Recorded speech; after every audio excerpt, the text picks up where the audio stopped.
Vamos a hablar de la prevención y detección temprana de las alteraciones del embarazo. Es muy importante saber que toda la determinación del riesgo perinatal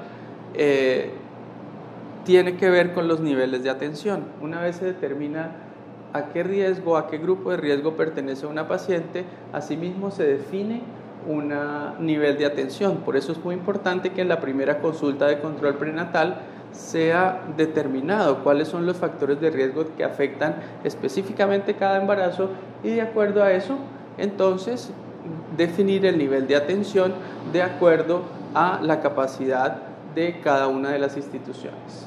Siempre, toda mujer desde el momento en que conozca su estado de gestación debe iniciar un esquema de control prenatal. En condiciones ideales esto debería ocurrir antes de las 10 semanas de gestación y durante los primeros 3 meses con el fin de realizar la primera ecografía y los exámenes correspondientes al primer trimestre.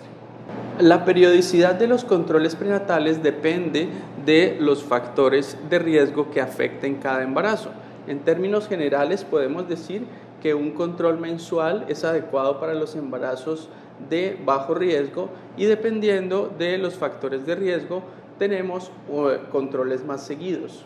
Asimismo, al finalizar el embarazo, durante los últimos 2 meses, los controles deben ser un poco más seguidos, cada 2 o cada 3 semanas, para estar atentos a las complicaciones que puedan surgir en el final del embarazo. Toda mujer embarazada debe tener un registro de sus atenciones, una historia clínica completa y las variables que deben ser tenidas en cuenta de enfermedades, antecedentes familiares, antecedentes personales y los hallazgos durante el embarazo, como crecimiento de la altura uterina, la presencia o no de actividad cardíaca, la auscultación de la fetocardia y la presencia o no de edemas, son algunas de las variables que se tienen en cuenta. En un embarazo normal, los controles deben hacerse una vez al mes y siempre se deben estudiar todos los factores que afectan el embarazo, no solamente los factores relacionados con enfermedades sistémicas, sino también los factores emocionales, lo que se llama la calificación de riesgo biopsicosocial y toda esa escala que nos habla de que la paciente tenga un adecuado entorno, un adecuado acompañamiento de su grupo familiar durante el embarazo para poder hacer una aproximación adecuada a las complicaciones que puedan surgir. Las mujeres que tienen una cesárea previa pueden optar por tener un parto vaginal. Se requieren ciertas condiciones, tienen que ser evaluadas por el especialista, quien en últimas define si es o no candidata a un parto por cesárea. Entre otras cosas, se tienen en cuenta cuánto es el tiempo que ha transcurrido desde la última cesárea, cuál fue la causa por la cual se realizó en la primera cesárea y cuáles son los factores que en el embarazo actual puedan o no condicionar una prueba de trabajo de parto normal. Todas las pacientes durante el embarazo tienen que ser objeto de programas de educación. Son muy importantes los programas de educación en salud oral, son muy importantes los programas de preparación para el trabajo de parto y el parto, y de esto se encarga el grupo multidisciplinario de la institución donde se realizan los controles prenatales. Es muy importante la preparación para el parto para evitar problemas o ansiedad excesiva durante el momento del ingreso a la sala de partos, al trabajo de parto y parto en sí. Asimismo, se debe empezar a hablar a la mujer sobre planificación familiar, la cual debe hacerse una vez haya ocurrido el parto e idealmente durante el periodo del puerperio. Dentro de las valoraciones de los factores de riesgo de las mujeres embarazadas también están la valoración de su estado nutricional. Es muy importante tener en cuenta que tanto la desnutrición materna como el sobrepeso y la obesidad son factores que afectan negativamente el embarazo.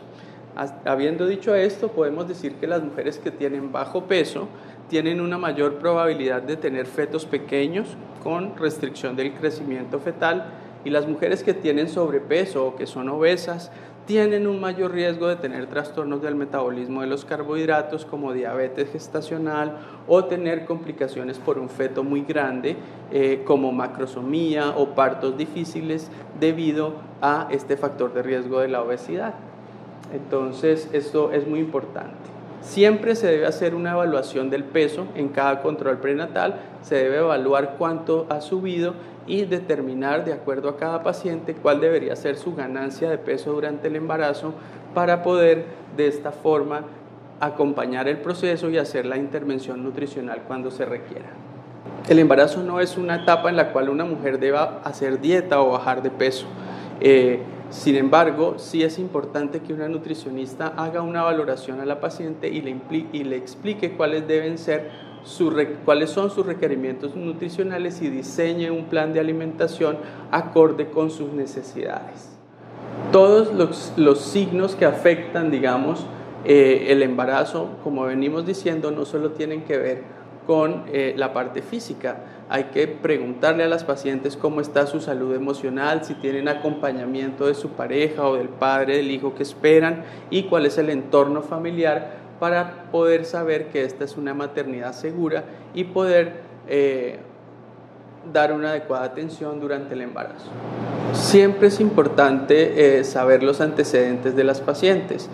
No solamente sus antecedentes personales, en el caso de las embarazadas es importante saber si existe enfermedad hipertensiva, si existen trastornos endocrinos, si hay diabetes, pero asimismo los antecedentes familiares también son importantes y se deben consignar en la historia clínica durante el control de embarazo para una adecuada atención a la gestante. Es importante explicarle a las mujeres embarazadas que durante el primer trimestre es muy frecuente tener vómitos y náuseas. Es un síntoma común en el embarazo, usualmente tiende a desaparecer cuando termina el primer trimestre y inicia el segundo trimestre del embarazo, y también se debe explicar que si estos vómitos son excesivos o generan deshidratación, pues las pacientes deben consultar a un servicio de urgencias para realizar el manejo adecuado. Se pueden utilizar antiácidos durante el embarazo, es una práctica común, pueden ayudar mucho con los temas del reflujo, de las náuseas y siempre se deben tener. Asimismo, las alteraciones como el estreñimiento son comunes en el embarazo por las hormonas y por el estado en sí del embarazo, por lo que reciben además suplencia de hierro, y esto se debe manejar inicialmente con una dieta rica en fibra y en líquidos, y si no es suficiente se pueden utilizar algunos medicamentos para mejorar el tema del tránsito intestinal. También es común que las mujeres embarazadas cursen con dilataciones varicosas en muchos sitios del cuerpo.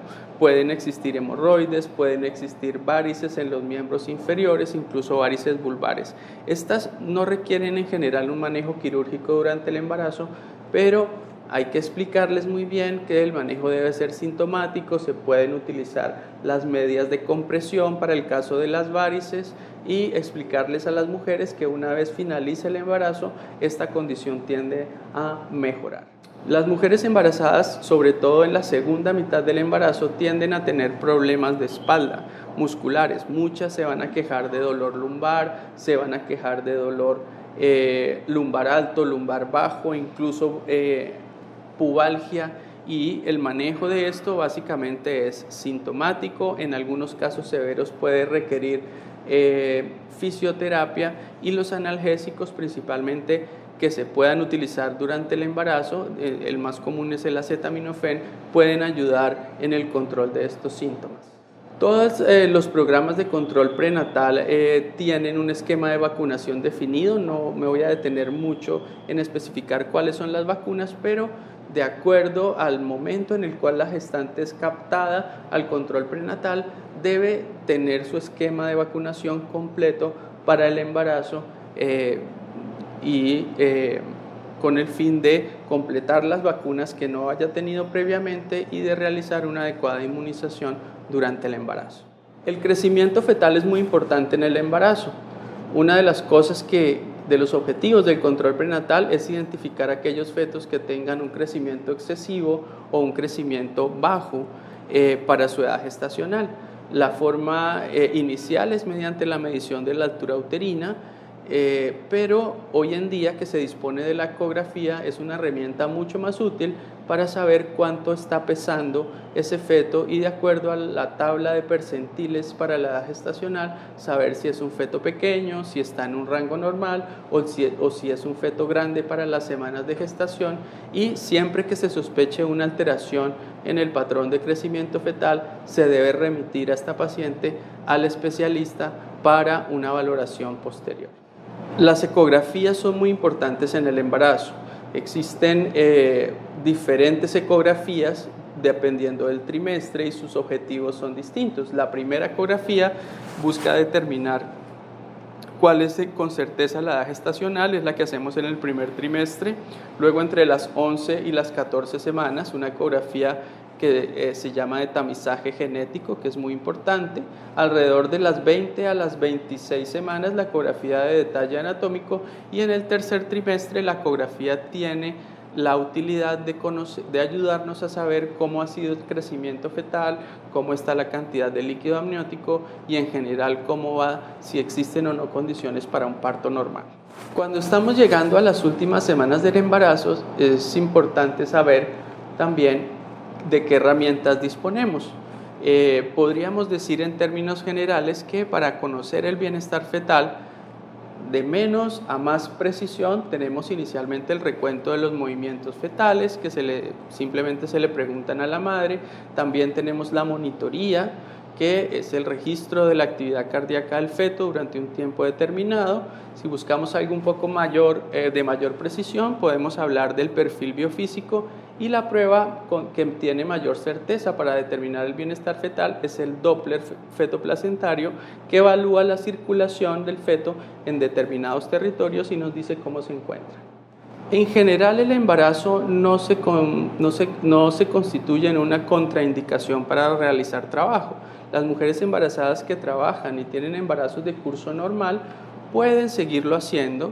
En algunos casos, dependiendo de las características del trabajo y obviamente de las complicaciones que vayan surgiendo en el embarazo, se pueden recomendar o no ciertas actividades, pero esto ya es un caso individual y compete a medicina laboral definir qué cosas puede o no hacer una mujer embarazada de acuerdo a sus circunstancias. Todas las mujeres embarazadas deben tener una valoración nutricional y un plan de manejo nutricional. Esto es muy importante, saber que la alimentación debe ser saludable, debe ser baja en carbohidratos, baja en azúcares y con mucha fibra y muchos líquidos para ayudar con todos estos cambios fisiológicos del embarazo. Asimismo, las mujeres que son diagnosticadas con problemas como diabetes gestacional van a un esquema de alimentación mucho más riguroso con el fin de buscar un control metabólico adecuado y el manejo de su trastorno de los carbohidratos. Todas las mujeres embarazadas deberían ir a una valoración por odontología. La salud oral está muy ligada a la salud del embarazo y es un buen momento para que sean valoradas y se determine cómo está su salud oral. Es muy importante. Desde el mismo momento de la identificación del embarazo, es importante empezar a hablar de la lactancia materna. La lactancia materna sigue siendo una de las estrategias que tiene mayor impacto sobre la salud de la mujer y principalmente el desarrollo del recién nacido. Entonces, en todas las visitas hay que hablar de lactancia materna, hay que promover la lactancia materna, alejar esos mitos con respecto a la lactancia materna para que al momento del parto la mujer esté ya preparada y sepa cómo va a afrontar este nuevo desafío de la lactancia y pueda tener una lactancia materna exitosa. Son muchas las infecciones que pueden afectar el embarazo. Sería muy largo hablar de cada una de ellas. Todos los programas de control prenatal tienen una definición de cada cuánto, la periodicidad y cada prueba se hace, pero podemos hablar que en nuestro medio siempre se deben realizar pruebas para toxoplasma, se deben realizar la prueba del VIH, la prueba de la hepatitis, la serología y algunas otras, sobre todo en el tercer trimestre, podemos hacer también el tamizaje para estreptococo del grupo B tratando de buscar las infecciones que con mayor frecuencia pueden afectar el embarazo y lograr una intervención adecuada. Los factores para que una paciente embarazada consulte al final del embarazo por urgencia son diversos. Muchas de ellas refieren dolor, refieren salida de algún flujo vaginal o algo. Es muy importante que el médico esté familiarizado con estos síntomas, sepa identificar cuáles son los síntomas que en verdad se constituyen en un factor de consulta al servicio de urgencias.